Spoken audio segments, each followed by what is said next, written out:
You're about to enter into a new world of knowledge, curiosities, and high strangeness. This is a podcast of Straight Up Strange Productions.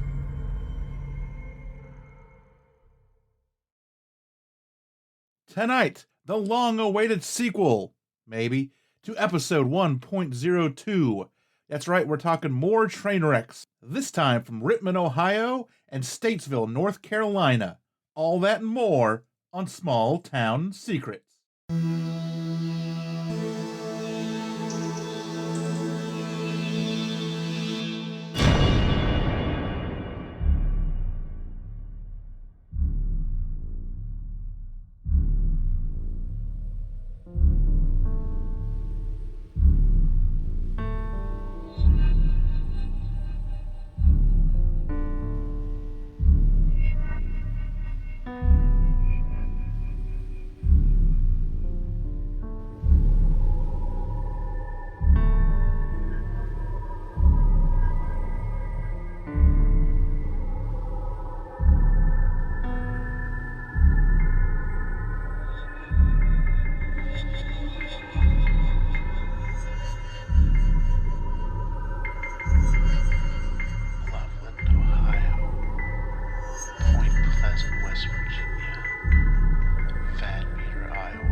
Every town has a secret. What is yours?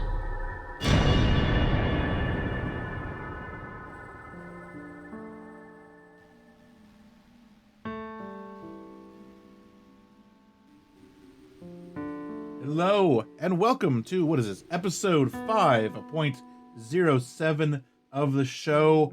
And that is right, after 5.5 seasons, I have decided to finally revisit the bridge that I told everyone about probably almost 2 years ago now. Not quite 2 years ago, getting there though. We're going to talk about the River Styx Bridge and the ghost train associated with that. And then we're going to talk about the Bustling Bridge just outside of Statesville, North Carolina, and the ghost train associated with that. So I've got some coffee here. There's a bunch of snow on the ground now tonight, and the wind is howling. I don't think you'll hear it. I think I've got it dampened down enough where it won't come over on the mic, but you might hear some wind howling and making just awesome spooky noises through the windows that this house has. But yeah, it finally snowed enough to be considered snow. You know what I mean? Like, oh, I bought a Jeep for this type of snow. So we'll see how the rest of this weekend goes. Right now it's pretty calm. It's kind of stopped snowing, but it's supposed to warm up and then rain. So then it'll freeze and then it'll snow again. And so by Monday, when everyone has to go back to work, it'll be a nice, just snow ice, combination. So we'll see how all that goes in a couple of days. But if it's not snowing where you are, great, because it's snowing here. And I wanted to get back into this. So really what it is I had this season planned out pretty much up until this episode, and then I finally got to this episode and I was like, oh crap, I've got to plan out episodes 7 and 8. I don't have topics for them yet. I knew what I was doing for the season finale, but I had to figure out these 2 episodes. So I have, and I wanted to go back and talk about something that I said I would get around to all the way back on episode 1.2, the second episode of the show. And which probably came out April, I think, of 2019, something like that. So I had talked about the Ashtabula train disaster on that episode and had told everyone about how I used to get that mixed up with another one known as the River Styx Bridge train disaster thing, because of a very kind of creepy picture of this railroad trestle that's really high up in the air, and it kind of overstretches over this road, and it's just, I used to look up haunted places in Ohio, back in high school and stuff, and I had a couple of websites that I would go to. I didn't make them. They were just, ones that I had found, back in early 2000s web design of Anything Goes that had, you'd go to each one and there would just be like a dozen stories on there. And the River Styx Bridge popped up an awful lot just because it had this really spooky ooky picture of this train trestle that was just suspended, high in the air and all of this stuff. And for years, I got that mixed up with the Ashtabula train disaster. They are very close. They're in the same kind of Cleveland, Akron, they're up in that area of Ohio by the lake up in northeast Ohio. And so I would always get them mixed up. And then when I went and started researching the Ashtabula one, I was like, oh wait, no, this isn't it. It's a completely different bridge. So I had to find that. I was like, you know what? I'm going to tuck that away. And one of these days we'll do another train disaster episode. The one more geared towards ghost trains. And so here is that episode tonight. And really, as we talk about River Styx Bridge, it gets even more confusing with bridges as I originally thought. So that is tonight, Rittman, Ohio and the River Styx Bridge, and Statesville, North Carolina and the Boston Bridge. That is what is on the schedule for tonight's episode. So let's I'm trying to think of a really stupid train, like a chugging into it type. I got nothing. We're going to talk about some train crap. So tickets, please. Yeah, there we go. That'll work.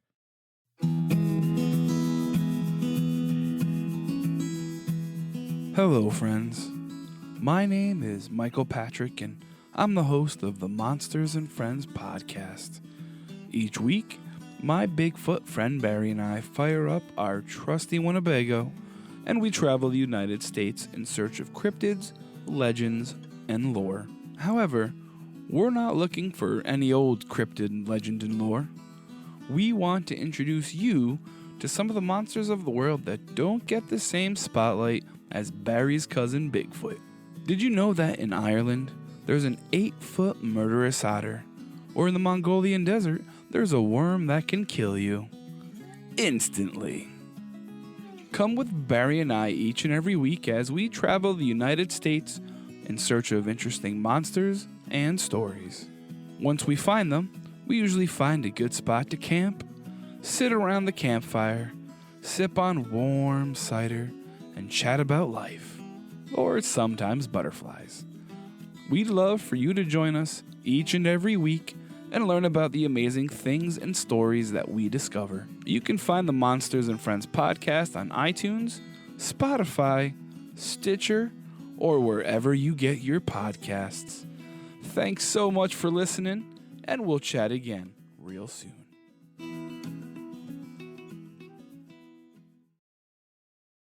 Rittman, Ohio is a little out-of-the-way place on the borders of Wayne and Medina counties. It lies in between the two, mostly in Medina County, or mostly in Wayne County, and a little bit in Medina County.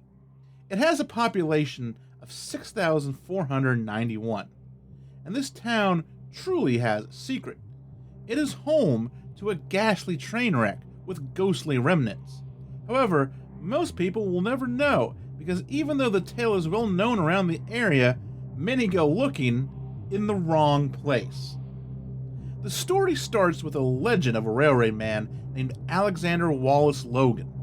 Logan was born in Scotland, but in 1854 he immigrated to the United States and became an engineer of the Erie Railroad.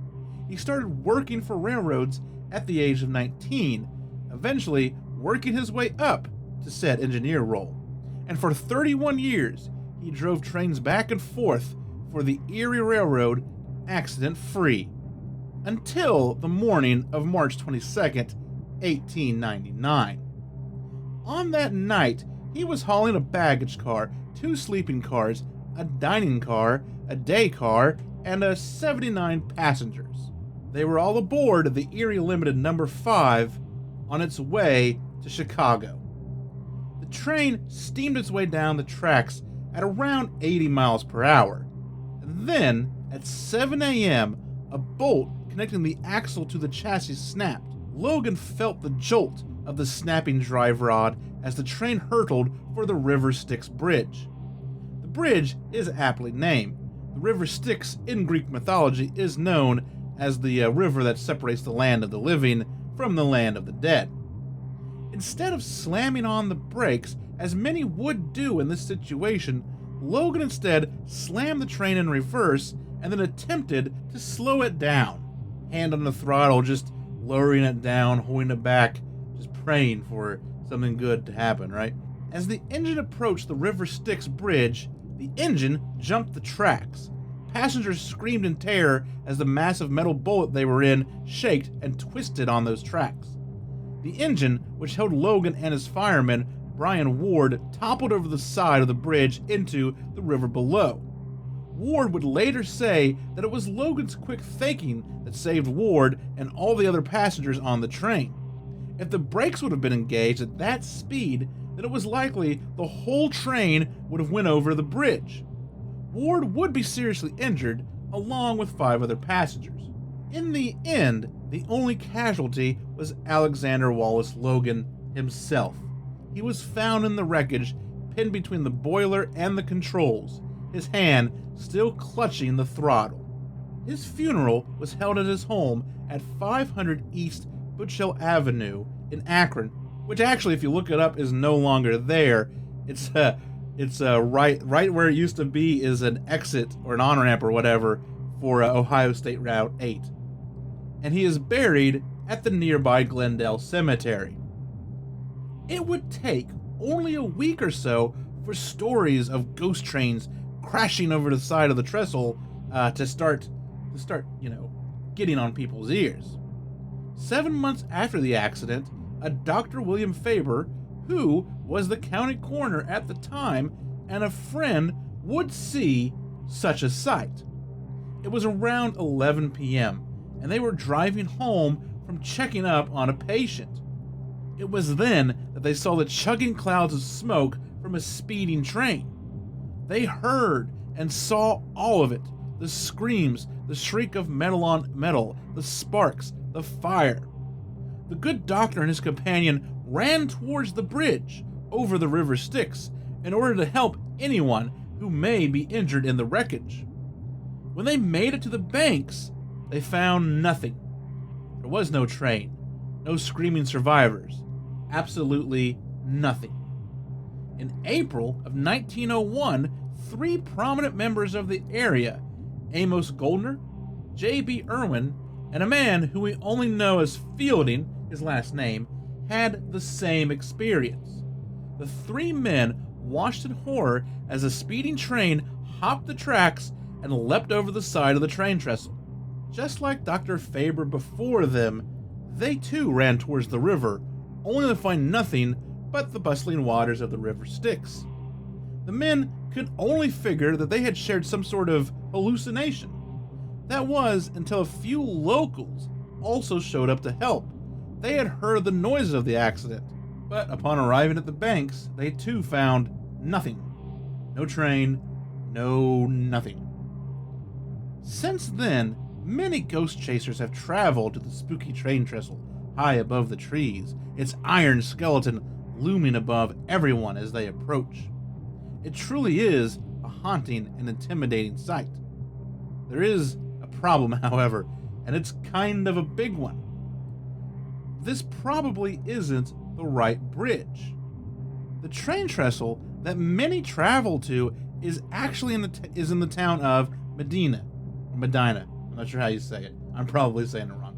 But there's a town called Medina in Medina County.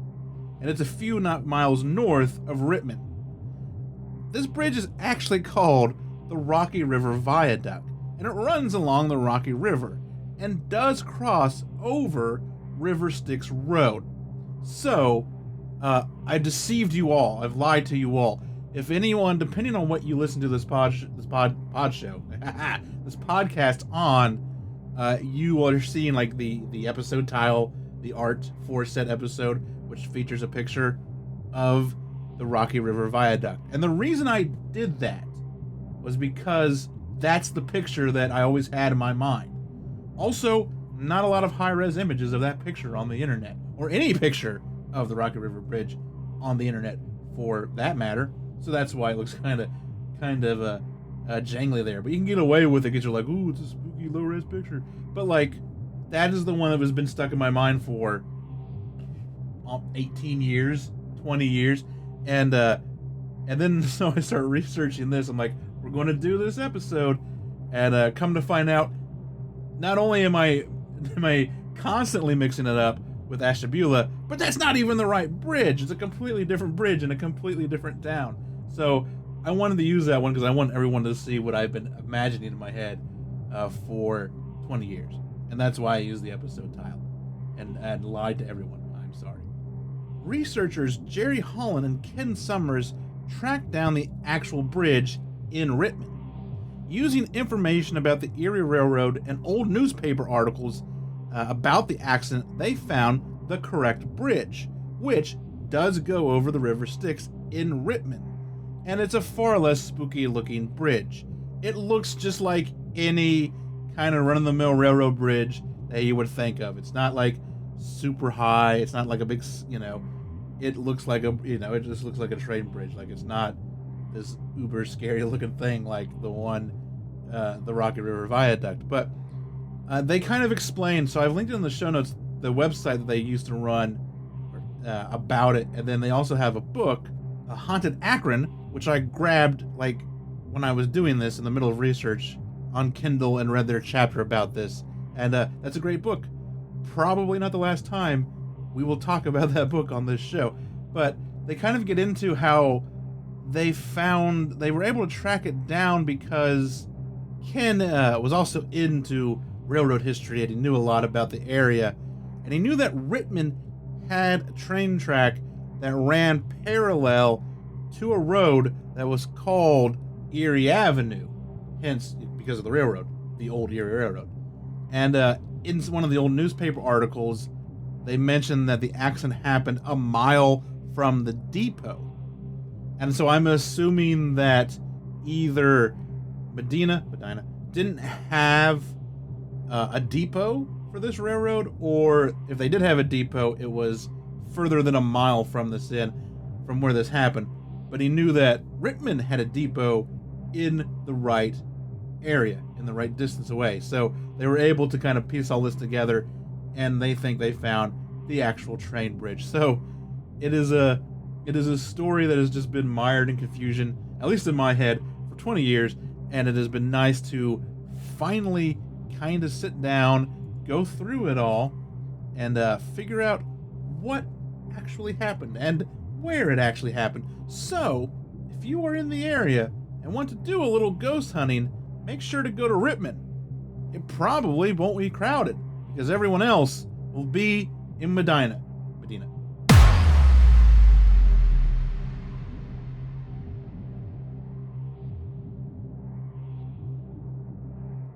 Statesville, North Carolina began life as far back as 1753, when settlers from Pennsylvania settled there for its fertile farmland. It was dubbed States Ville, 2 words, in 1789, before being changed to Statesville, 1 word, in 1800. Much like Rittman, Ohio, it became a bustling railroad town. And also like Rittman, it has its own ghost train story to share. In the early morning of August 27th, 1891, engineer William West was running late. 34 minutes late, to be exact. He was scheduled to drive engine number 9 of the Richmond and Danville Railroad.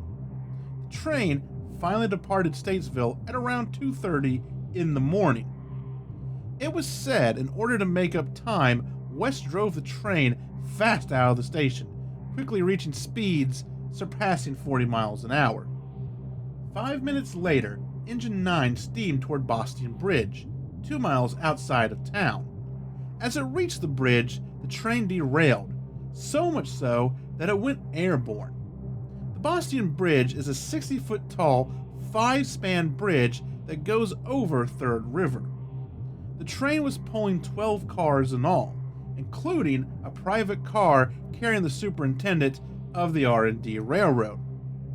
all the cars plummeted over the side of Boston Bridge. The baggage car landed 135 feet from the bridge. So this is another one. It's a passenger train, just like the other one. It had, baggage cars and a first-class car, a second-class car, and a dining car, and of course passengers. Disoriented survivors made their way back to Statesville to tell others what happened and to seek assistance. There was no hospital in Statesville, so the injured were put up in residents' homes. The 23 people who lost their lives were taken to a tobacco factory to be later identified. What caused the accident was a mystery. Many said that the neglected tracks were to blame. This didn't sit well with the Richmond and Danville Railroad Company, who were already in dire straits money-wise. They knew if it was pinned on the bad railway that they were responsible for upkeeping, they would drown under the lawsuits.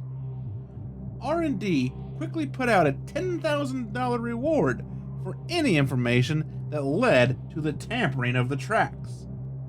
6 months after the wreck, 2 already incarcerated men admitted to tampering with the tracks by removing rail spikes.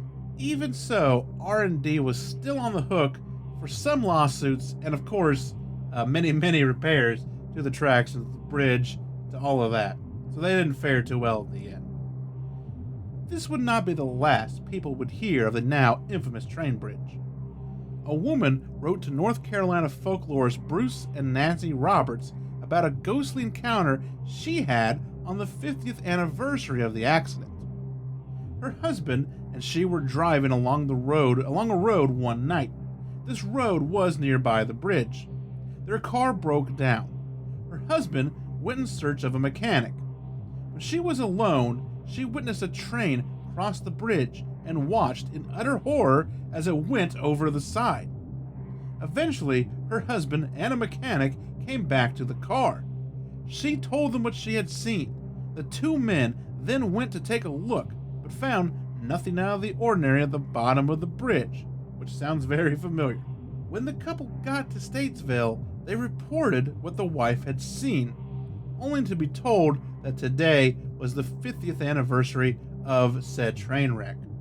The woman then fainted. In 1942, so I think this is 1891, so this would have just been a year later, Harlan Williams, his wife, and their 3-year-old nephew Brady had pulled over to have a look at the haunted bridge. While on the tracks, the number 12 train came straight for them. They attempted to get off the bridge, but Harold's wife's shoe had become stuck in the tracks. With no time to escape, all 3 of them lay as flat as they could on the outside of the crossbeams and let the train drive over them. They escaped certain death by mere inches. Then, as recently as 2010, tragedy struck again. On August 27th, 2010, the 119th anniversary of the accident, a dozen ghost hunters walked the tracks on Boston Bridge, hoping to see the ghost wreck happen before their very eyes. A train did round the bend and make its way to the bridge, but it wasn't a spectral locomotive from 119 years ago. It was a modern-day Norfolk Southern train, and it was real. The 12 people scrambled down the bridge as they tried to get away. 11 of them were able to make it to safety. However, 29-year-old Christopher Kaiser was stuck and killed by the train. Kaiser's last act was to push the woman in front of him off the tracks, likely saving her life. The sheriff at the time, Darren Campbell, said it was likely they didn't hear the train until the last minute. There are no crossings in the area, so the engineer had no reason to sound his horn. I would suggest that if you want to investigate a haunted railway bridge, I would say leave this one alone. I'm sure there's plenty other ones out there. And if you are going to, find a defunct one. Find one that isn't in use anymore. There's a bunch of them around. I've got one down the street that's just you can just barely see it. just off the road, and there's no trains going over that thing anymore. But there you go. 2 train stories, very similar in some ways, but just both of them with their own stories to tell. So with that, that'll be the middle of the show. We're going to play some music, and I'm going to come back after that little intermission there, and we're going to get into this episode's local headlines.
And here we go with this week's local headlines.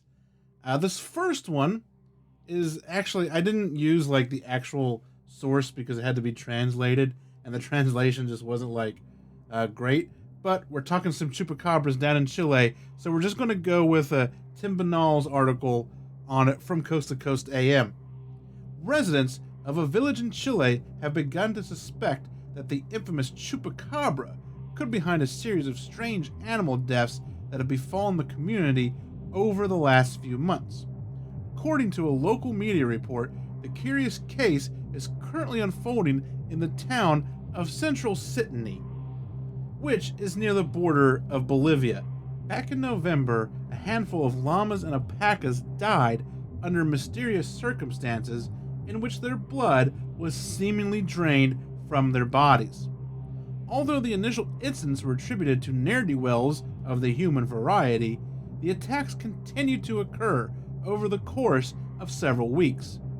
Villagers began to wonder if something more sinister and potentially supernatural could be to blame. Farmer Juan Choque explained that the slain creatures are more often than not juvenile llamas and alpacas, which is rather inexplicable since it does not suit anyone, in quotes that is. They thought that a person residing in the village might be the culprit, and it has been largely dismissed because, he mused, no one could have such evil. As the deaths went on, reaching a whopping 50 killed animals as of this week. Some members of the community put forward the theory that their town has become the proverbial hunting ground for a notorious cryptid known as the chupacabra. While skeptics will say that the chupacabra does not exist and is merely an urban legend which has, in this case, spawned something of a hysteria, Choque takes the possibility seriously and has gone as far as setting up lights around his property in the hopes of fending off the blood-sucking beast. His mystification at the animal deaths has been echoed by another rancher who observed that the predator does not eat the meat nor the entrails. I have never seen anything like this. It attacks at night, and the animals seem not to defend the babies. Looking to get to the bottom of the mystery in Central Sitini, local officials enlisted experts to examine the downed creatures, but their analysis proved futile as they found the attacks did not appear to have been committed by known predators in the area. As such, additional tests have been ordered on the animals in the hopes that some kind of clue might emerge which will help close the case. Until then, farmers like Choque are forced to wait and hope that neither they nor their livestock fall victim to the mysterious creature which has the community on edge. And this next one is from WLBT.com by Josh Carter. The headline reads, "Family believes Christmas present unleashed paranormal activity into their Brandon home." Brandon, Mississippi. It sounded like someone was knocking on the walls. That's how Whitley Merritt describes the beginning of the nearly 3 weeks of alleged paranormal activity her family endured after receiving a Christmas present last month.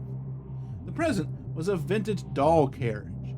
Her mother had gotten it from a friend of a friend and had gifted it to Whitney's daughter, where it sat by the Christmas tree for the first few days. The knocking, Whitney says, began at the beginning of the year. They would hear it on the walls of their Brandon home, which they have recently moved into. The sounds grew so loud that on 2 occasions Whitney walked to the front door thinking someone was outside. It was midnight, so Whitney called her husband, Michael, who works nights. "I think someone was at the front door," she told him before turning on the porch light, and when she opened it, no one was there.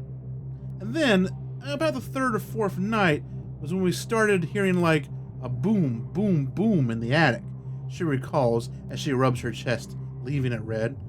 At first, they simply wrote it off. The home was built in 1992. Maybe it was just settling in. "I don't know. Logical reasons I'm trying to come up with my head," Whitney admits. But soon the sounds above their living room became so frequent that they could no longer be ignored. So one weekend in the middle of the night, Michael went into the attic carrying a shotgun and a flashlight, expecting to find someone up there. We were out there making so much noise, Whitney says, people probably thought we were crazy. We thought there was someone in the attic, but no one was up there. And so ended week 1. Week 2 started with a bang. It was around 2 or 3 in the morning when Whitney was awakened from what she calls a deep sleep. The noise was so loud, she says, that she thought their dog had crashed through the window of their door. She grabbed her handgun and walked around their home, but found nothing. In the morning, while walking in the kitchen, she discovered that there was a bag on the ground. In the bag, there were coffee mugs that she had recently purchased from TJ Maxx. The bag was 3 or 4 feet away from the table. Both of the mugs were broken. There was no way they could have fallen over at all, Whitney says adamantly. I mean, they weren't on their side or anything. They're just not going to roll, you know what I mean? They just don't roll. Which makes sense because they would probably have like a handle on them. They wouldn't roll that much. The next night, another bang. It was around 3:30 in the morning. Whitney rushed into the kitchen to find another bag on the floor. Inside, another shattered mug. This time, shards of glass had come out of the bag, and so Whitney began sweeping it up. After putting the glass in the trash can, Whitney started walking back to her bedroom. That's when she heard the sound of someone dropping a load of silverware into the sink. I mean, I wasn't even back in the bedroom yet, and that's when I turned around. I about broke my back, she says. And I went back to the sink to look, and I was like, maybe something slipped and fell. And I had just done the dishes. There was nothing in the sink, so I was freaked out. I stayed up for a while. The last week, a series of events occurred, mostly involving her children's rooms and their toys. The dream catcher and lamp in her daughter's room fell to the floor multiple times. After investigating it the second time they fell, Whitney and Michael were walking back to their bedroom when the bathroom door slammed behind them. At first, they thought maybe one of the children had gone to use the bathroom, but the light never came on. So my husband opened up the door real quick and turned the light on, and there was nothing in there, Whitney says, as she stood there messing with the doors in the hallway for a minute, just trying to figure out a logical explanation, like maybe it was the suction that's slamming the door. But the door never moved again. The next day, the family was in the living room when one of the children's toy cars started playing music repeatedly. When they checked it, the toy's power switch was turned off. Later that evening, Whitney went to wake up Michael for work. As he got ready, Whitney began to sweep the living room. As she swept, she saw her husband walk into the kitchen to fix himself some coffee. As she says, she asked him a question, which he ignored, so she asked it again. Still no answer. Frustrated, she walked into the kitchen but found no one there. Whitney walked into their bedroom to find her husband asleep. I saw him, Whitney says. I swear on my kids, and I'm not crazy. Please don't think I'm crazy, because repeating this to somebody, I know it sounds weird, because I have never believed in any of it ever in my life. I'm not, but I saw a person walk past the door into the kitchen. Then came the final straw. It was the day after Whitney says she saw someone walk into their kitchen. She had gone to get groceries at the Kroger on Spillway Circle with her daughter. Her 4-year-old was at their grandparents' and the 7-year-old was at school. Michael was the only one home. Whitney said it was around 12:30 when he called her. "Hey, is Paxton home?" Michael asked. Whitney said no, he was still at school. When Whitney and her daughter got home, Michael explained the call. He said that he was in bed and when he heard the front door close. Then he heard Paxton's door close and then began to hear knocking on the walls. He called Paxton's name 5 or 6 times, but there was no answer. That's when he got up and walked into his son's room. Paxton's bedroom light was on, his Xbox was on, and a bottle of water was actively dripping on the floor. After telling Whitney the story, they had a discussion about all the strange occurrences at their home and when they had begun. We were sitting here, and Michael just fixated on that little baby carriage, and we stuck it outside. Since then, everything has been normal. No more knocking, no more footsteps in the attic. The carriage now resides in the garage and has been placed on Facebook Marketplace for $65. Full disclosure, the caption reads, "It's definitely haunted, so yeah." Whitney did say that eventually they received more backstory from the carriage from her mother, who told her that the owner's husband had been killed in a motorcycle accident on the Natchez Trace a year ago. She believes that it's possible that that's who she saw walk past her in the kitchen. "We both strongly believe that there's a spirit attached to that doll buggy," Michael wrote in a text message. "With what was going on, there was no other explanation. It all started with all the knocking and banging on the walls out of nowhere, and I knew."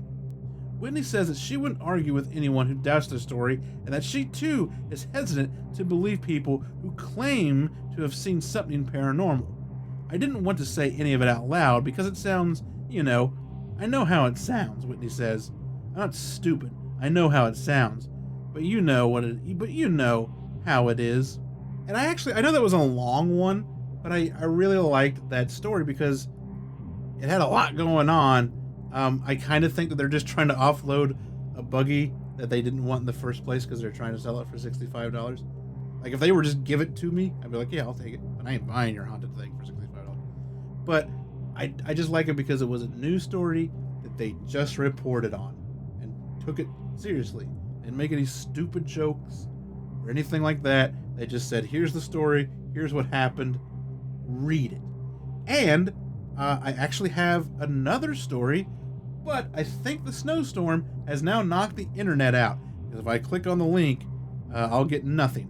So let's just stick to 2 stories for tonight, and we'll move on to your small town secrets.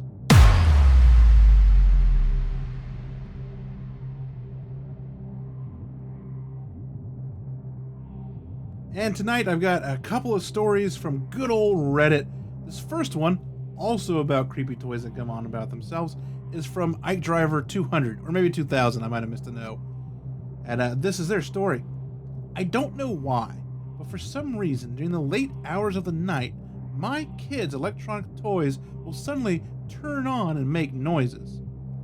These are like push-button toys, or sometimes motion sensor toys, which will light up and talk or make sound effects. Last night, it was a dragon toy that roars when you pick it up. Another time, it was a toy cell phone that requires buttons to be pushed.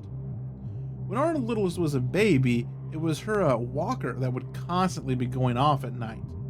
My wife sometimes sleeps in the living room on her recliner, which is close to the kids' playroom. She tells me that she hears some kind of noise coming from there almost every night.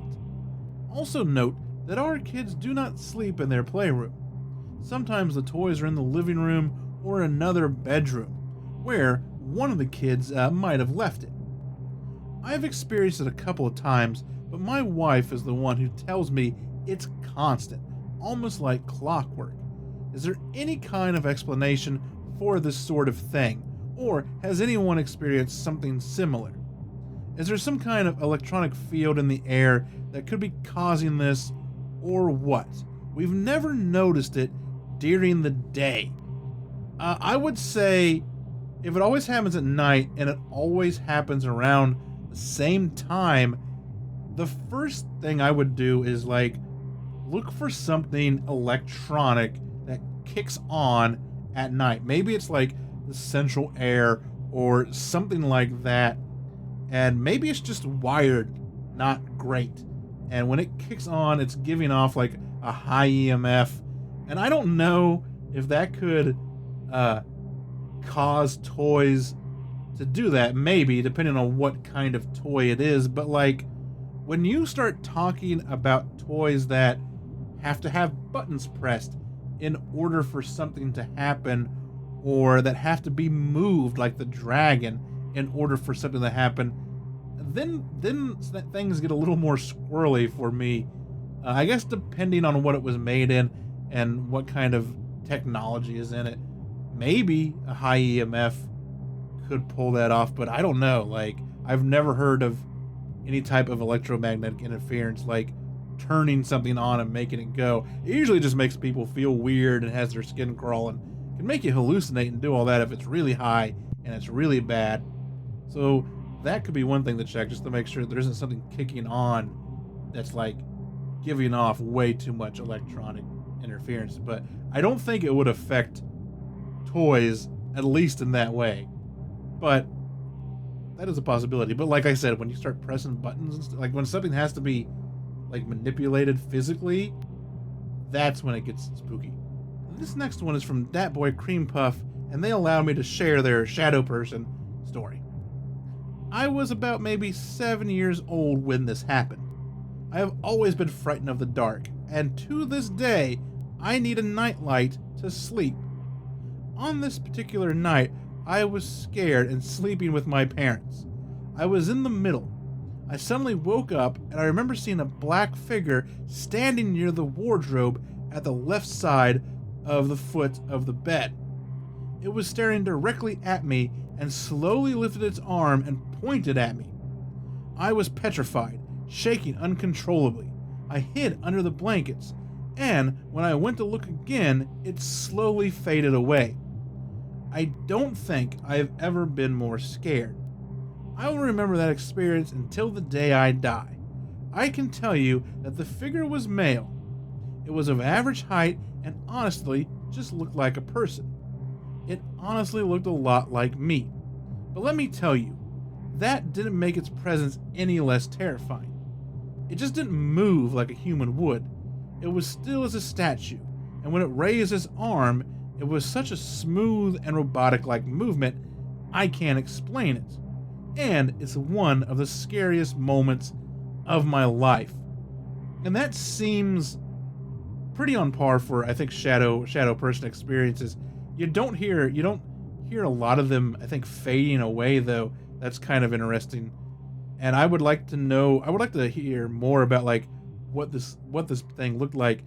For example, was it wearing a hat? You know, there's like a whole kind of subgenre of shadow people that wear hats, and that's like its own thing. And there are different versions and different flavors of them. But a good shadow person story, and I can't imagine like seeing something like that, experiencing something like that at 7 years old.